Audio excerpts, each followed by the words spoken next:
everyone. Today we have a training session.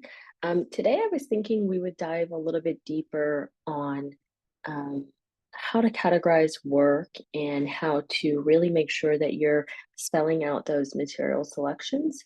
And then maybe we could look at what that is going to look like for the client when they log in and what they're going to see. So I'm going to go ahead and share my screen. And if you all have questions as we're going through this training session today, feel free to drop them in the chat and I will be sure to try and answer them. Okay, so as usual, we're going to start from this project screen right here. So I'm working on the Allen residence and we are doing a remodel here of their kitchen and living area. Now we do have full floor plans here and you can get, into all of that, but for the sake of this demo, I'm going to keep it kind of small and tight. So when we start this outline, we can go through the scope starter, but what I'm going to do today in this training, because we normally go through the scope starter, is I'm actually going to start with using direct on the floor plan marking. So in this case, I click this little pencil right here, and now I can start to think about the type of work that we're going to be doing. So in this case, we are going to be opening up this wall here, and we're going to be adding in new finishes in the kitchen and redoing this layout, as well as doing this new fireplace and back sliding doors in the living room here. So I'm going to go ahead and start to think about the work that's going to be done. And first, I'm actually going to start with the demolition. So let's just say that we are working on demolition. I'm just going to highlight the areas that we are going to demo. And it's just these two windows for now. And then of course, we're going to be removing some existing cabinetry that is over here. Now I'm actually not looking at the demo plan in this, but we're just going to pretend like we are. And then I'm going to hit next. And then I'm going to create the demo category. And then I'm going to say that this is in the kitchen. And I'm going to call this demo labor. Now this is not a selection because this is work that's going to be done. So I'm going to uncheck that green box and then I'm going to hit save. And now I have a category over here called demo. And I can go in and I can add some instructions here. I can say remove, or let's say we're going to actually increase opening size per plans, remove existing French doors to patio, to make room for sliding, and remove existing cabinetry and kitchen items. All right, so I'm going to add some notes there. I'm actually going to add a few bullet points here. And I'm going to hit save. So now I have that in the description. When I'm looking at my scope of work here, you can see that that description is going to be there, not only for my team to see, but my clients will be able to see this as well. So they'll know that I very thoroughly sort of marked that out. Now let's start to talk about the selections and sort of marking out where the new things are going. Now, if we look at this plan, we know that we're doing, let's go ahead and add in some categories. So we're going to go to the gear at the top. And again, normally if you're going through our scope starter, you're going to use this, but I wanted to go through this alternative workflow today. So I'm going to edit categories. And I'm going to add in my general requirements. I'm going to add in my electrical, mechanical, plumbing, tile, wall and ceiling finish. We're going to go ahead and do flooring, cabinetry, countertops, appliances, all the way down to hardware. So I'm not going to do any furnishing examples today. And actually, if you want to rearrange the way that these categories look, you can always open this back up and change. I want general requirements to be there. Then I want MEP. I'm going to do tile and flooring together. I'm going to do wall and ceiling finish down here at the bottom. Hardware. Perfect. All right. Save that. Okay, so now that I have these categories of work over here, and now it's time for me to sort of spell out what the items are. Now, under each of these, I am going to have the kitchen and I'm going to have the living room because those are the two areas. Well, we're not going to have We're actually not going to have mechanical in the living room, so I'm just going to remove that. Kitchen, and then I'm going to do that under each of these rooms that we're going to have, or each of these locations. So you'll see that I have a category, then I have my locations. And as I add items to that, especially when it comes to selections, this is going to be really important because when you want to export or share live links or hand these off or just sort of work on sourcing, it's good to have those locations underneath those categories. All right, so I'm going to go ahead and add in, let's go ahead and do the hood vent, the range hood there, and then we're going to do kitchen. We're going to work on electrical. So we're going to have pendants over the island. I'm going to go ahead and mark those. We're going to do 2 larger pendants here. You'll see that as I mark those, Materio is quantifying them for me, and then I'm going to estimate what it's going to cost me. I'm going to make sure that my markup is on there if I am doing wholesale. If you're a builder and you're just doing retail, you would change this to have your retail tax and remove your markup here. And you wouldn't be charging client tax on this because you're just going to be buying it retail. But for now, I'm going to say that I'm buying it wholesale and marking it up.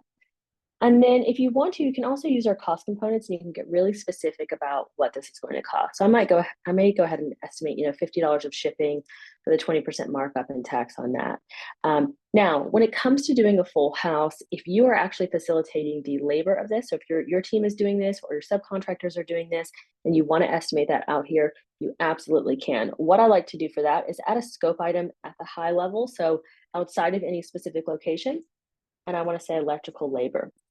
And this is where I will, once I'm finished speccing out all of the selections and just where the placement is, I'm going to go ahead and then I'll total that up and I'll do the labor. All right, so in the kitchen, we're having that. We're also going to do some under cabinet lights. And that I'm actually going to do by the linear foot. So we're going to have them here and here. We're going to have some uppers here. And we'll plan to put them under this as well. We're going to have a shelf over here. So I've got my linear feet there. I'm going to save that. I'm going to go ahead and estimate $7 a linear foot for the material. And I'm going to go ahead and estimate $500 with my markup for the labor on that one. And so when you're using the labor cost component on these items right now, that is generally going to be labor for subcontractors or trades to do this work. And when it comes to the accounting or the financial side of the system, that usually makes the most sense. All right, so we've got our under cabinet lights and our pendants here. We're also going to add in some wall sconces. And I just noticed that as I was doing this, I did not have selections enabled. So I'm going to go ahead and turn that on green and hit save. And now as I add items, that'll be on.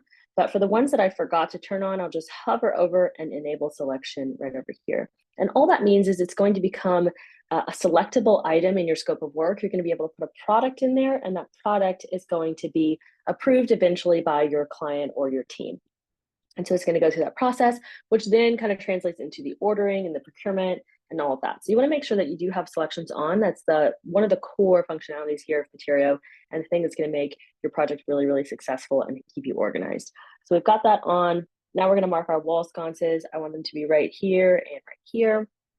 I'm going to hit save, and then I'm going to estimate my cost on that. All right, and then now I'm going to do the living room. I'm going to do the chandelier, save. I'm going to go ahead and mark that. Now I'm actually going to mark this with the polygon tool because I kind of want to outline this really large chandelier that I'm expecting, and I kind of want to just like create a shape there. Now, the thing that's interesting is when you use the polygon tool, it's going to do square footage, but what I can do is hit save, and then I can just click that quantity and change it to 1 and then unit.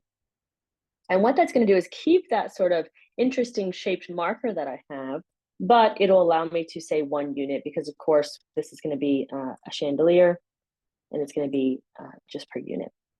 All right, so now I have my amounts in there. And you'll also notice that if you start to change your default markups, often this little yellow box will pop up. Now, this is actually really beneficial because what you're going to do here is open up this defaults, and you can go ahead and put in your markups per cost component. So if I want to mark up shipping 20%, delivery 20%, labor 20%, but I don't want to charge tax on labor, I can do that. My product markup might be higher, so I can customize that as well. And I'm going to update all existing items. So I'm going to go ahead and pass this on to the items I've already created. That's important if you've been far along in your project. If you're just starting, you can just do, the new ones that you create. So I'm going to turn that on. Now, if I were to be estimating my time, so let's say I actually added in a category here for project management or field supervision. Maybe I'm doing design services. Either way, if there's ever a service item, you're going to turn off these selections, project management fee. And then here I can come in and say, okay, there's gonna be 100 hours estimated on this project at $100 an hour. I'm gonna take my markup off of that, and I'm also gonna take my tax off of that. Because in a service way, for me, services, I'm not taxable, so I'm gonna go ahead and estimate like that. You can also do, depending on how you actually bill for your time or bill for these fees, you can also do a flat rate. You can say, okay, this is going to be $15,000. Again, take that off because that's your default. So there's a lot of possibilities here. We also have the ability to come in and say by the day, by the week, by the month. So if you want to say, okay, this is a 9-month project and we're going to charge $8,000 a month for the project management, that's also a way to do it. So it's really flexible there on how you want to specifically estimate these categories or these line items. So this is super, super flexible in the way that you can create any item that you want. Choose if you want items to be selections or not. Choose the way that you want to estimate those, and it's going to calculate it for you, and it's very intuitive, very easy to do. So as I start to mark my plans here, you'll notice I'm starting to get some color here over on the right. I'm starting to see these items. Now, the cool thing is you'll notice like when I'm hovering over demo labor, if I'm a guy in the field and I've got the mobile app and I go in and I look at that demo category, I'm going to be able to click right on this item and see the information that's relevant, or I can hover over it and see this information if I'm on my iPad or if I'm on the computer. And so this is really helpful for giving your field team a really easy way to navigate the project, right? Because we're using the floor plans, which is what we're used to in the field anyways. But now we've got these markers associated with it that is tied to the scope of work. It's tied to the things that we're going to be doing. So that's super cool. And it's really one of the most intuitive ways that you can hand off project information to your field team. So that's really awesome. All right, so now we're gonna keep going on our scope here. Let's go ahead and add in a few tile items. Maybe we will focus, since we're doing kitchen and living, let's focus on the kitchen. All right, so we're gonna add in the floor tile. Again, make sure that's, oops, I didn't do it. Make sure the selection is turned on. We're going to do a special nook tile here because we are gonna do something custom right here. So now I'm gonna say, all right, our estimate is $10 a square foot. We're gonna go ahead and add in some shipping on that one. Press enter, and then I'm gonna use the area tool here. Well, actually for the kitchen, I'm gonna use the polygon tool because we're gonna go in this bay here. I'm gonna come this way. And again, we're gonna do something kind of custom in that nook. I'm gonna come all the way into the hall here to make this continuous. And so this is a great way to help you also think about design decisions and where you want to break things up. And while doing that, you're not just having to make design decisions, but you're actually able to do the takeoffs and see where things should go. So I'm gonna do 10% waste on that and hit save. And so now I have exactly what it's going to cost my client to do this floor. And now I'm gonna do the nook tile as well. I'm gonna go ahead and mark the plans, and I'm just gonna do this right here. So you can see I've got my nook tile, I've got my floor tile here. Now, if we were doing hardwoods throughout, hardwood floors throughout the kitchen, and maybe we're doing a special in the nook, you would just go ahead and create a different flooring category, hardwood floor, and you would draw that throughout. So that's another method. Right now, the floor tile, because they're both tile, they're in the same category. And so they're both showing as blue. Now, if you wanted to customize this color, you can come over to the category over here on the left, click the color that exists, and then you can kind of drag. So let's say I wanted to lighten this up maybe as I put things on top. There you go. I've changed that color. So you can customize the colors of your markers right now. So we've got our floor tile here. Now we're going to go ahead and add in our cabinetry. We're going to do custom cabinets here. Enable that selection. We're going to go ahead and use the linear feet here. I'm going to mark these up. So I'm dragging, clicking, and I'm hitting enter to stop and start a new line. And then I'm going to go ahead and hit save. And then this is by linear foot. We're going to say it's $500 per linear foot for these cabinets. I'm going to keep my markup on that one. And we're actually not going to do shipping, but we are going to do the delivery fee here. So now we have our custom cabinetry estimated here. I'm actually gonna increase that price a little bit. And so we've got our custom cabinetry, and you can see I can hover over this. I can see the linear feet there. I can get a really great estimate. If I wanted to round up or round down, I could definitely do that as well to make it a little bit flatter. And now I'm gonna add in the countertops.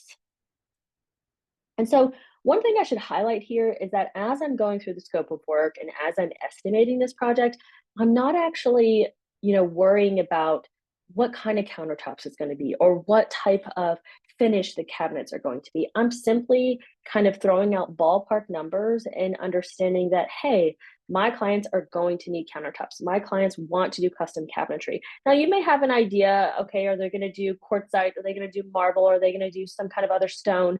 So you may have a budget in mind and that may help you budget. But the idea here is that we are loosely budgeting and throwing out numbers that are sort of working for us.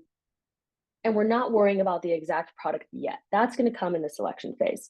All right, so I'm going to go ahead and mark this. I'm going to use the area tool. We've got countertops here, here, here, and here. And I'm going to add in a little bit of waste just in case. All right, and I'm going to go ahead and round that up because we've got 99. And I'm going to do $70 a square foot because I know that they have pretty high-end taste and that's going to be my cost. So it's going to be higher than that.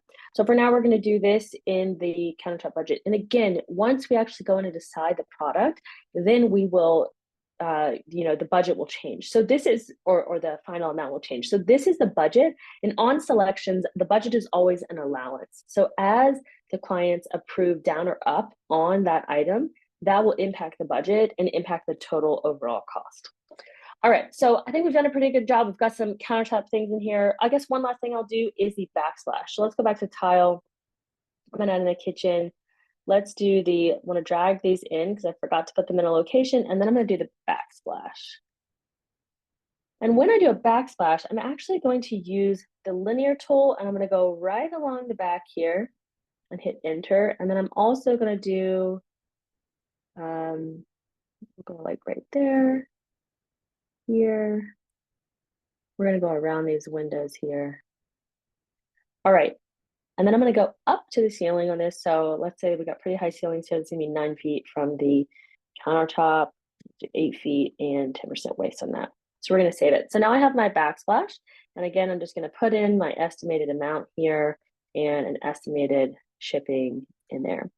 Again, if I wanted to do labor for tile outside of this and not included in these items, I could totally do that. I'm just gonna add a scope item and I'm gonna put tile labor,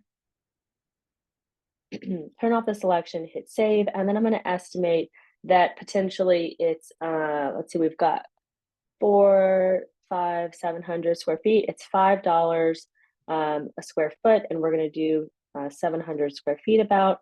And so then I have my labor there. Now you could do a flat fee, you could do, and if you're running a cost plus project, again, this is really about just making sure that you have a guesstimate there and a budget set. And once you get an actual quote for that tile labor, you can pull that in and approve that price.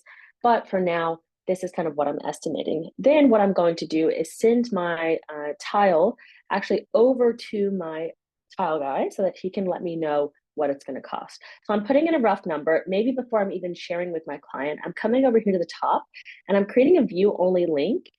What I'm going to do is tile install. I'm going to add just the tile categories and I'm going to do the kitchen. I mean, if I had all the locations, I could do that. I'm going to choose which floor plan pages I want them to see.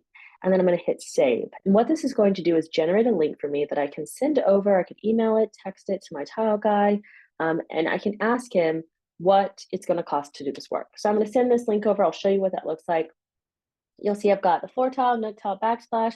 And in this case, I don't have any selections yet. So that's totally fine. If I did, I definitely would want to make sure that I'm sending those over as well, which will be on the items, because that will let him know, hey, this is a really complicated tile to lay or whatnot. So right now I've got just some estimated tile here. The nook tile, he can see that that's going to be there, and then the backsplash tile. And then he can email you back with what his quote would be for this type of work. Ideally, he's going to actually email you a quote over. And in that case, I would say, come to this category, I say plus quote. I would say this is for the tile labor. and then I would upload the quote here. So I can say, okay, this is my quote. Um, and I'll say confirm the prices. I will look at what he's told me over here, make sure everything lines up, and then I will go ahead and type it in. Let's say it's 12,000. Oh, that's per unit, so $7 per unit. Wrap it up, and then we're gonna say this is the tile guy, and then when does it expire? Save quote, and now I'll have it here. If I want to actually approve this quote, you'll see that I can choose to override my original estimate for this. So I'm going to say yes, I'm going to approve it. And what it's going to do is push that price up. So now I've gotten my official quote, I've approved that quote as something that I want to accept. And now when my client is shared this proposal, they will see that actual quoted price, with my markup still baked in on this one. But they'll be able to see a quoted price versus something that I just made up. And so you can track your quotes right there. If I click on this item, you'll also be able to see the quote that I have attached to it. All right, so I've got my quote. I've started to build things out. Now, if I actually want to start tracking all the selections, I can. And actually, before I get into that, I want to share, once we get to a place where we feel like we have a proposal, we sort of have an estimate, there are two ways that you want to go about sharing this with your client. The first is simply inviting them to the project. So come to the top, share, and invite client. And when you do that, you'll be able to select a client if they're already in your system or add a new contact. And then you can customize the pricing visibility that they have. The default in Materio is going to be the prices on each item. That means that they can make decisions based on line item cost to them or their price. Fully detailed is very rare. That's usually if you're doing full transparency, a full design build, or cost plus, excuse me. You can do that. You can also do totals by category or location and choose to show them the allowances. So this would be the case that maybe you're running a fixed fee project in a way, and you don't want them to kind of look at the construction costs, but you do want them to make decisions based on the allowances that you've given them. So you can do that. So I'm going to go ahead and send this invitation over. And then once you send it to them, give them some time to process it, invite them to communicate with you in the system if they want. But some firms prefer to sit down and have that meeting in person, which is totally fine. Go over the project with them. And then once you're ready to actually share a contract, you're going to come over here to share, and then you're going to go to send contract. And Materio is going to generate this contract for you with all the scope of work. You can go ahead and edit your contract terms and format those as you like. Those will save on Materio as your default sort of terms and conditions or contract terms. You can customize them as you send each contract, but then it will, you can actually decide, do you want to do per category? Do you want to do per item?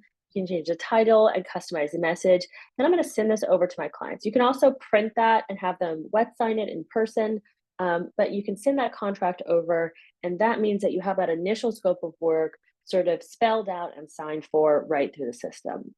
All right, so now we've got that signed, we are ready to actually go in and start to make some decisions. So now that I have my scope lined, I'm gonna go to the selections workspace. And in this workspace, you'll see that the default view is actually location. And this is where I can see, what do I need to pick? What needs to be sourced? What's my budgets and all that? So I'm gonna go ahead and put this kitchen together, and I'm gonna pull from my library. So I'm looking for some pendants. I'm looking for some really large pendants for the island here. I want to do something like this, maybe. And you'll see that I can pull the rates from my library, or I can pull the rates from my estimate. In this case, I'm going to pull from my estimate. I want to make sure that I've covered myself. And if I've had a proper estimator or project manager spelling out this and I'm just acting as a designer, I definitely want to make sure that I am pulling using those rates. So I'm going to pull those two in. Under cabinet lights, we actually, we could put them in and choose the coloring on that one. We're going to pick our wall sconces. And you'll see in my library here, I have a group. This is a default group made by Materio, but then I have these subgroups, which can be customized by you. So you can create any subgroup that you want. And when you clip the product using our Chrome extension, you can clip them directly into these subgroups. So I'm going to go ahead and pull these in. Yeah, I like these. All right, so we're going to pull in a few options here. Maybe pull this one too. All right, now I'm going to pull in some floor tile. So we have a tile category. It's obviously dropping me in because that's the one I estimated in. We also have flooring. So it just depends on where you decide to put things. If you wanted to put tile that can be used as flooring in here, you could. You could also just use the tile category. So we'll do that.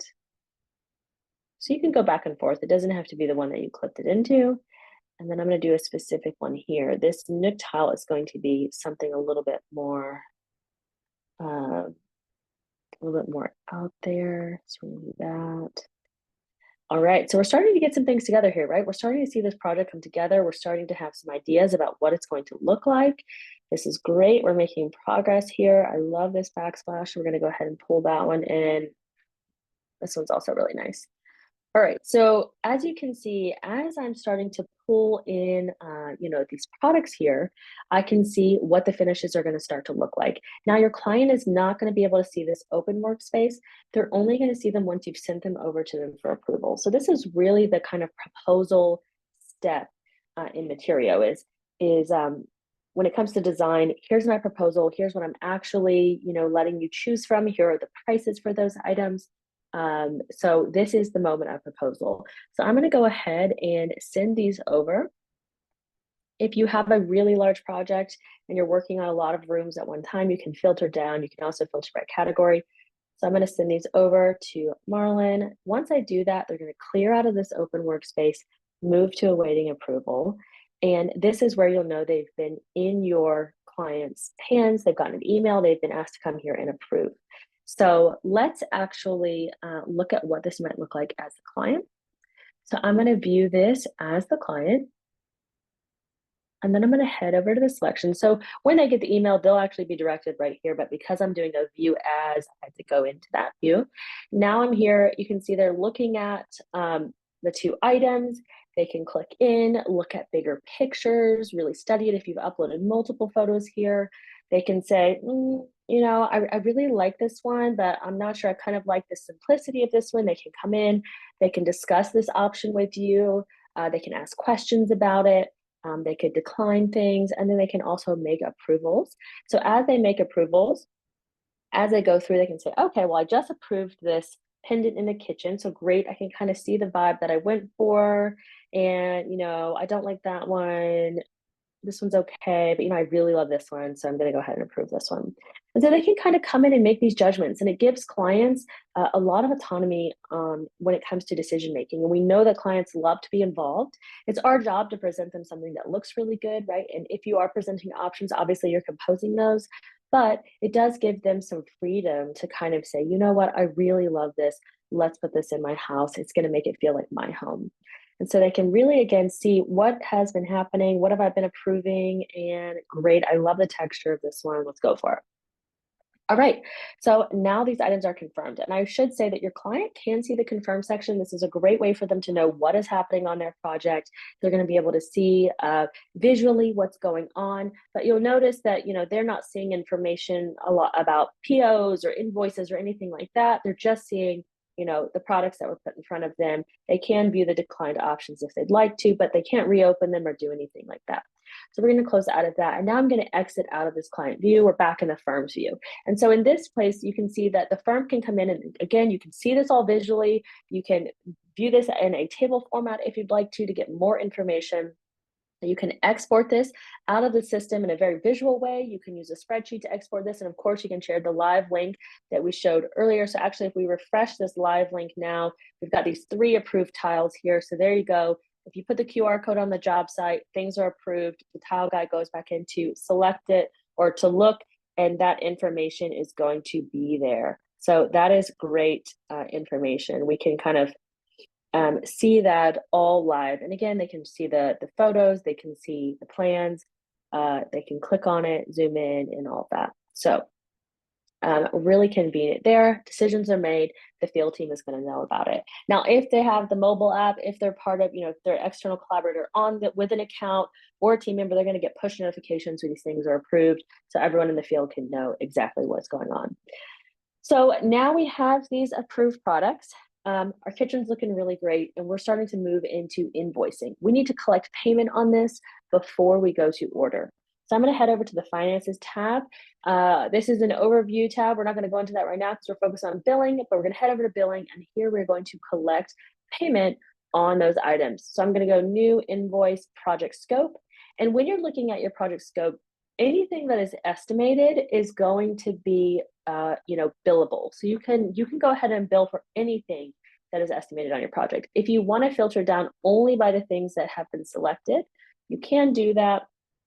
We're going to click all of these and add them to the invoice. And this is where you can also choose, do I want to collect all of, 50%, 75%, whatever it is. Do I want to collect 100%? I'm going to go ahead and collect 100%.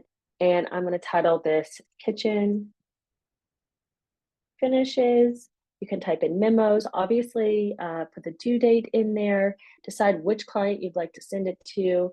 And then if you're connected with Stripe, we do allow payment online. So it really is great. It enables you to collect payments and mark it all as paid really automatically. You can do credit card, ACH wire transfer, all of that is here. So I'm going to go ahead and send this over. Since it's a large amount, I'm going to turn off ACH and just do the wire transfer function there. And I'm going to hit send. So I'm going to put that out there. I'm going to go ahead and apply payment on this. For the sake of this demo, we'll just say that we received a check. And you can optionally send a payment confirmation to your client. I think if you're getting a check, it's great to do that. They get an email letting them know, you've received it and all that's processed. So that's great. And now you can see that this is marked as paid. And if I head back over to my selections workspace, you can see that these are all marked as paid. So now I know that, hey, I've collected payment on this, it's time to order.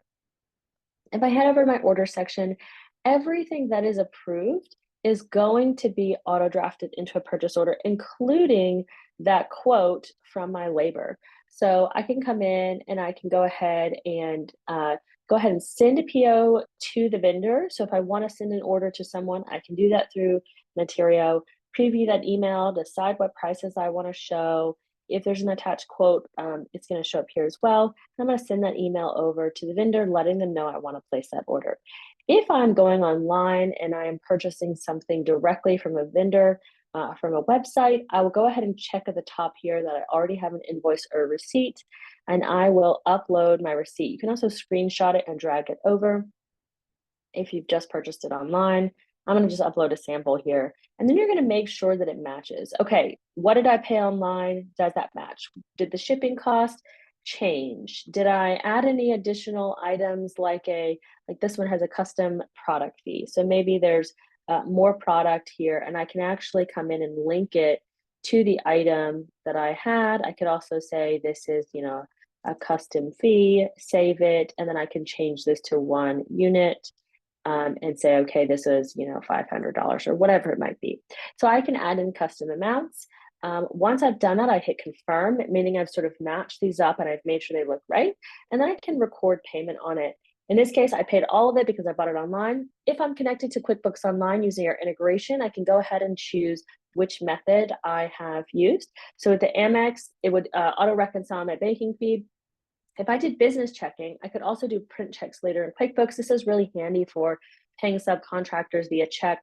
It just sends that check over to your accountant and it can print that out and give it to your client. For this, I went online, I used the Amex, and I'm going to make sure that it's there so that the QuickBooks can auto reconcile that, and I'm going to hit save. Now, when I hit save, it's going to ask me if I want to update this to ordered, and I absolutely do. This backsplash is now ordered. So again, that's that automatic step there Materio is taking for you. Now, once I get the email that this has shipped, I can come into this PO. I can come in right here. I can also come to our global procurement tab. I can search for this product, matching the email or PO number. And then I can come in and add a shipment. And I can say, okay, this is coming via FedEx.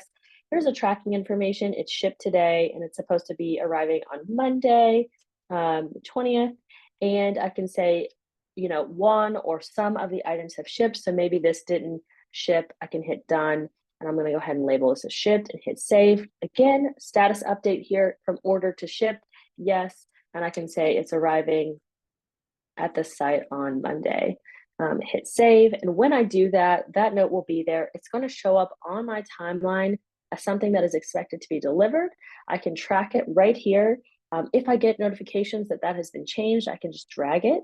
And then also on my selections workspace, now this is going to be labeled as shipped, right? And it's going to have that note on there. So if I view it like this, you can see that it's shipped with notes and tracking information. So all of that is happening automatically as you take the steps we are going to be tracking all of that. We're going to be kind of prompting the next step, making sure that's documented so that everyone on your team can come in and see exactly where things are at. There's not going to be any more of those questions, did I get this thing? Is it here? Where is it? It's all going to be here. And on our mobile app, it's super cool. You can also go in and change these statuses. So once this tile is received at the job site on Monday, your field supervisor can go into the mobile app and just say, look, it's received, checked, and on site. So they can go ahead and do that. And again, it's going to keep everyone in the office informed, and everyone, it's not going to have to be the designer calling the person, did it happen? It's all there. It's all right here. It's great. All right, so we have gotten paid for this. We have ordered items. We have updated statuses. Let's talk about the timeline in our next few minutes. All right, so on the timeline here, I have a general timeline in here. We're actually going to start this over. And I'm going to show you how you can use a template. So these templates are going to be created by you on your account. So when you first get your Materio account, you're not going to have any standardized templates on there, but you can very easily create your own project and save it as a template. Let's just say that I wanted to use my construction schedule template here. You'll see that when I pull that in, I've got everything spelled out already. Project start date, that's just going to be an easy way for you to push the project start date if you need to. Site prep, what do we need to do for site prep? Survey, soil testing, remove landscaping, demolition. And so under each of these phases, you can have planned tasks. And planned tasks are going to be things that you are redoing and reusing every time you do a type of project. So we know that every time we do site prep, these are like the 4 or 5 things that we need to do. Or every time we do the electric rough-in, these are the things that we need to do. And so rather than having to recreate that every single time you have a project, you can just use these planned tasks, and then you can always come in and customize. You can always come in and decide on this project that we don't have, box installation. And also every time you come in, it's going to be unassigned. And so you can come in and say, okay, on this project, Thomas is going to be responsible for this. Thomas is going to be responsible for this, but Maddie's going to be responsible for this. And so you can reassign those tasks. And the cool thing about planned tasks is also that as that phase comes into play, those tasks that are assigned to individuals are going to show up in their individual dashboard on their mobile app as things they need to do. And so that's going to keep the team running smoothly. Now, if you have one-off task for this project in general, so let's say that you have all these planned tasks, but then you start to accumulate project tasks, which happens, those can go under other tasks, and those are going to show up on other people's to-do list immediately. And it's going to be more specific. Maybe you want to have Maddie come in and source all the tile for the project. Maybe you want someone to return something that was damaged. That's all possible. And if you need to click on it, you can always upload attachments. So if you have return labels or spec sheets or whatever it is that you need to share here, you can. And you can also notify others when this is done. And this is going to show up on their task, the following task, or the task that they're following. It's going to show up on their list. So it's kind of a way to assign it to multiple people, if you will, but it's also going to make sure that one person is the owner and a few other people are notified when this task is complete. So that's going to keep the project moving forward. Hey, Mary Beth finished this thing. Now, Jem needs to go do this thing. And so this is really, really helpful. And then as you have tracking shipments coming in soon, those can go here. They're going to come actually from auto-populated from your tracking information. And then you can also implement selection due dates. So if you have categories of selections, let's say tile, I can go ahead and say all the tile needs to be decided by the 24th because we need to have that in time for the tile install. We've got lead time. So let's go ahead and put those selections due. And then once they're done, like these are all done, it's going to show you. And then if you wanted to come in and add other decisions, let's say you want to have a review meeting or revisions, or you might want to have very specific decisions about paint colors and things. You can go ahead and add those in as decisions due because they're going to show up on the timeline and you can check in on those as well. All right. I think the last thing we're going to cover today is probably activity. So the activity feed here is something that is internal to your team only. You can use this to prepare reports for your clients. They'll be able to see what's coming up on the timeline, recent activity, and all that. If I have progress reports or progress photos and notes coming from the field app or coming from this note field right here, I can choose to optionally present it to the client immediately. So I'm going to go ahead and do this. We're going to do These are going to be meeting notes. Let's say that we met on site, discussed the change order, about concrete steps, and decided to change the paint color, all of the notes. You can paste in as many notes as you want here. I'm just trying to be creative on this Thursday morning. Let's say that we had issues with plumbing inspection, need to reschedule. And so I can kind of add in those notes here. Again, you can do this from the mobile app. You can also add in multiple photos here. I'll just add in one. It's a lot easier to add in multiple photos from the mobile app. And I'm going to say that the client does see this. You can, of course, choose not to present this to them. But if you want to keep them in the loop, maybe they're an out-of-town customer or client, that is possible. And maybe sometimes you just really want to keep them up to date. Clients love to feel like they know what's going on. This is a big investment for them. We want to make it easy. So we're going to hit save on that so the client can see this. And now if we view this as the client, under their tab, they will have this notes tab where they can see. But again, they're not going to see all of that project activity like you see. You're going to see, activity about, what has been received and selections and budget changes, and all of this is going to be here.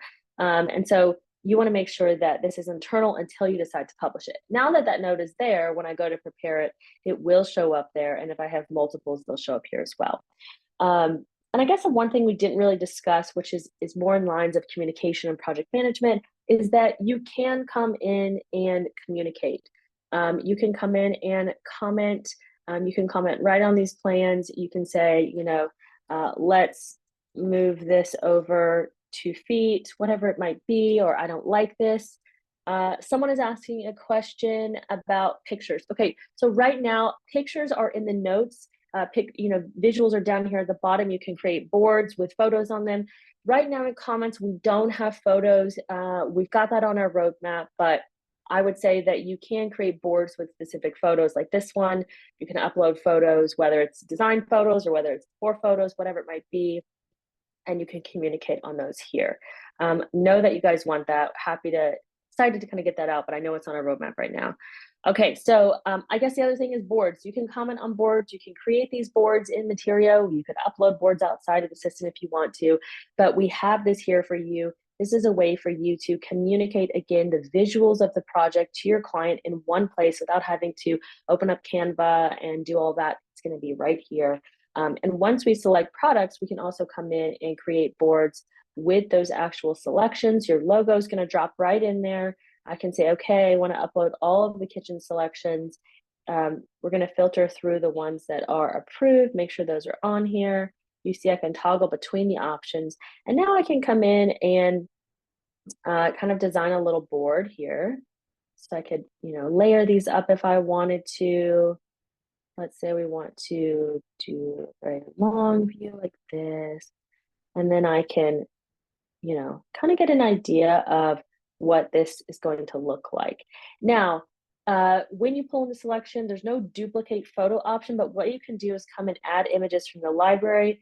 Let's go to electrical and let's find that honeycomb pendant and pull it in. Because we have 2 of those in the kitchen, I just kind of want to make it look like we've got 2. I'll bring this to the top and let's see.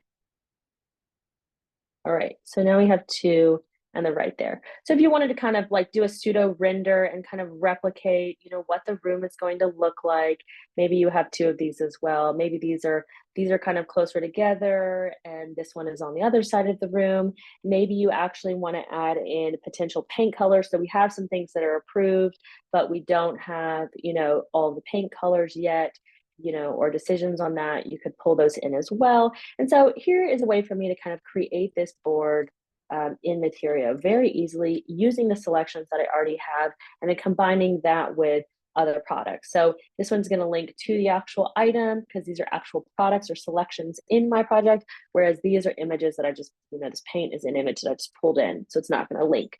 So that is how you can create a board. Again, you can communicate on that. You can also communicate on the items themselves. So if you need to communicate internally or with your clients and discuss, feedback on these items, you can. And then we showed this I showed this earlier, but on the items themselves, you can come in and discuss the option. So you can discuss that product with your clients. All right, I haven't seen any other questions come in. I feel like we've done a pretty thorough walkthrough of the system. I'm sure there's more things I didn't cover. We have tons of specific videos on this, but I hope this training was helpful. I hope understanding a little bit more about the process and the workflow and how you might go about this is useful. We are so excited to have you in the platform. We're excited that you're here for this training. If you have questions about Materio, if it's specific training questions or just, sales questions, whatever it might be, please email us at hello@materio.co, and we would be so excited to talk to you and to learn about your firm and your challenges and your needs and find you a solution that works, whether it's Materio or not. We are here to help. So thanks everyone for joining. Have a great Thursday and a great weekend. Bye everyone.